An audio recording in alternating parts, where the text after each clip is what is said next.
تو شریعت جو ہے اس کی اجازت نہیں دیتی. شریعت کہتی ہے کہ بھئی قضا صرف فرض نماز کی ہوگی اور وتر کی ہوگی، اس کے علاوہ کسی نماز کی قضا نہیں ہے. تراویح کی جو ہے قضا نہیں ہے. اگر وقت نکل گیا تو سمجھو کہ وہ نماز جو ہے چھوٹ گئی ہماری، اس کی جو ہے کوئی قضا نہیں ہے.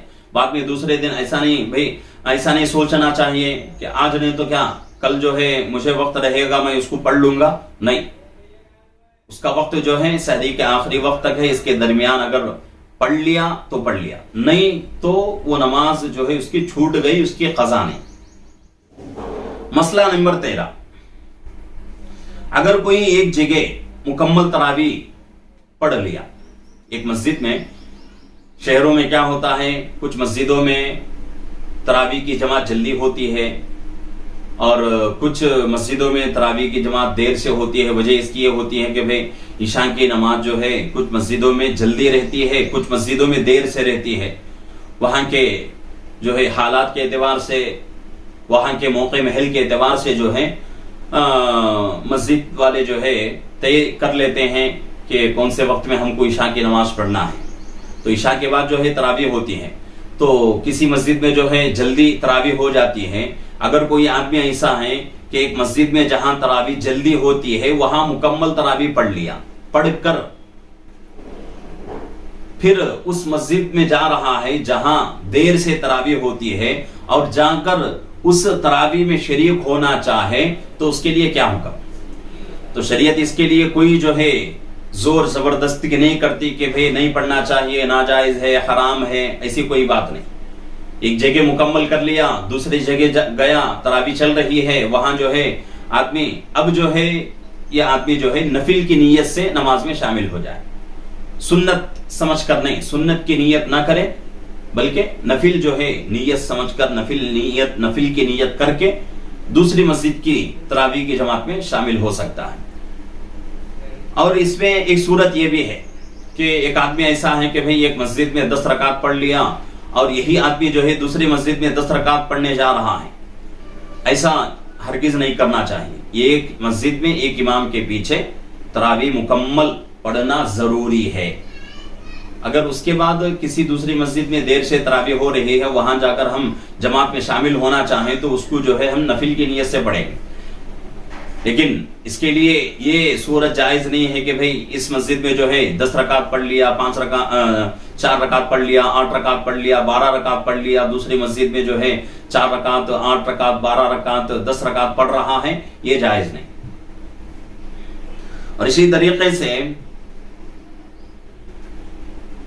ایک بہت اہم مسئلہ کہ تراویح جب رمضان کا مبارک مہینہ آتا ہے بہت ساری جگہوں میں کیا ہوتا ہے کہ نابالغ بچوں کو امام بنا دیا جاتا ہے.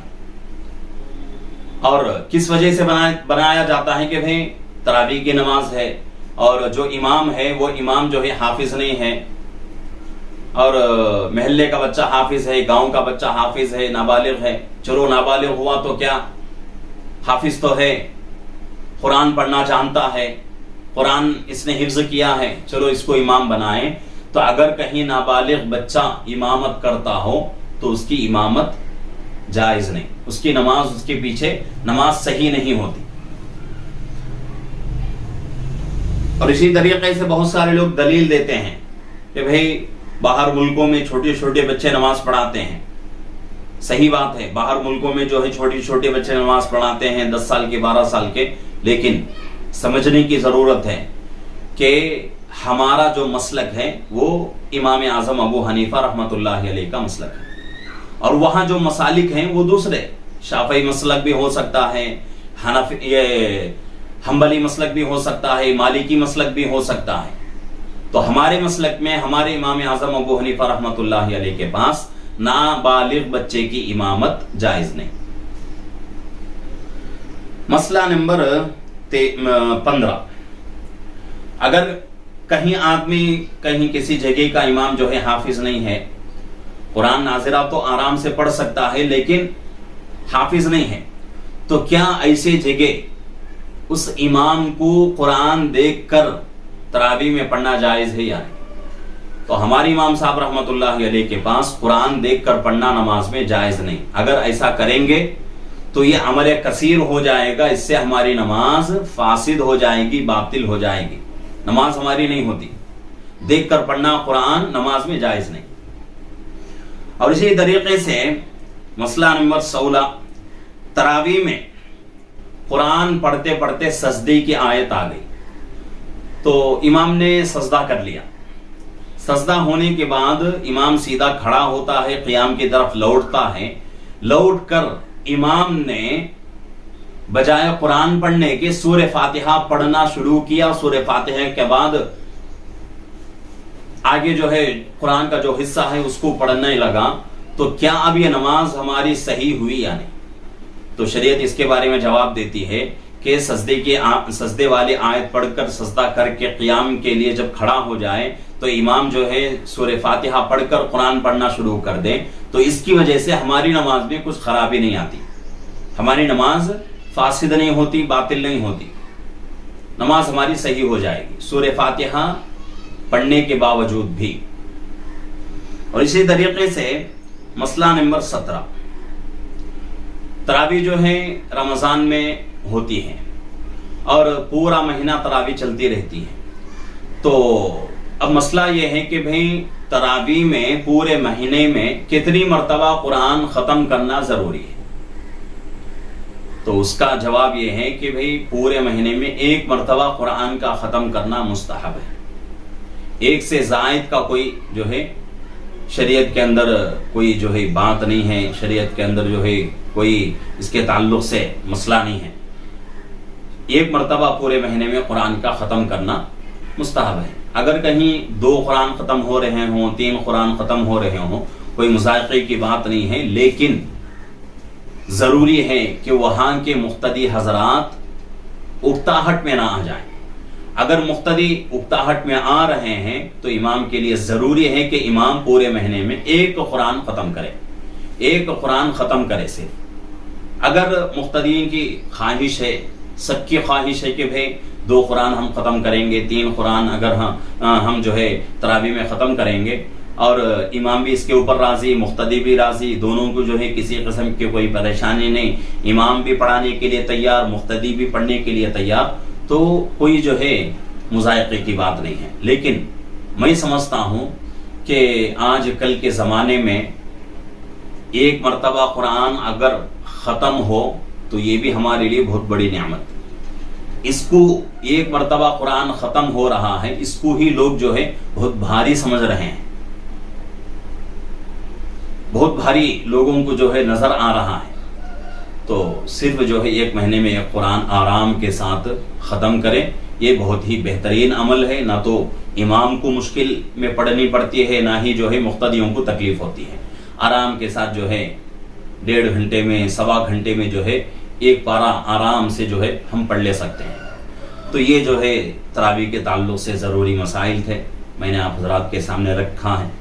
تو اگر کوئی مسئلہ آپ کے ذہن و دل دماغ میں ہو اور جو شک کے دائرے میں ہو تو آپ جو ہے کسی قسم کی جو ہے آپ کو کوئی روک ٹوک نہیں ہے، آپ آرام سے جو ہے رابطہ کر سکتے ہیں یا کمنٹ کے ذریعے سے بھی پوچھ سکتے ہیں. تو ناظرین سے میری گزارش ہے کہ ہمارے چینل کو لائک کریں، شیئر کریں، سبسکرائب کریں اور ہمارے چینل سے جو ہے جڑے رہیں تاکہ آپ کو جو ہے دین کا بہت فائدہ حاصل ہو جائے. انشاءاللہ امید ہے اللہ کی ذات سے کہ اگر آپ جو ہے ہمارے چینل سے جڑے رہیں گے اور ہماری ویڈیوز کو جو ہے دیکھتے رہیں گے تو انشاءاللہ آپ کو بہت سارے مسائل جو ہے معلوم ہو جائیں گے، جس سے آپ کی عبادتیں انشاءاللہ صحیح ہو جائیں گی اور آپ کی عبادتیں اللہ کے یہاں قبولیت کے درجے تک پہنچ جائیں گی. اس لیے ضروری ہے کہ ساتھی جو ہے ناظرین جو ہے ہمارے چینل سے جڑے رہیں اور ہمارے چینل کو جو ہے لائک کریں، شیئر کریں، سبسکرائب کریں. کوئی مسئلہ ہو تو کامنٹ کے ذریعے سے پوچھیں اور دوسروں سے جو ہے جتنا ہو سکے شیئر کرتے جائیں تاکہ جس طرح آپ کا فائدہ ہو رہا ہے اسی طرح دوسروں کا بھی فائدہ ہو جائے. اور اللہ رب العزت سے دعا ہے کہ اللہ رب العزت ہم تمام کو جو مسائل چل رہے ہیں ان کو جو ہے بغور سن کر ان سے جو ہے فائدہ اٹھانے کی، فائدہ حاصل کرنے کی اللہ ہم سب کو توفیق عطا فرمائے. آمین. السلام علیکم ورحمۃ اللہ وبرکاتہ.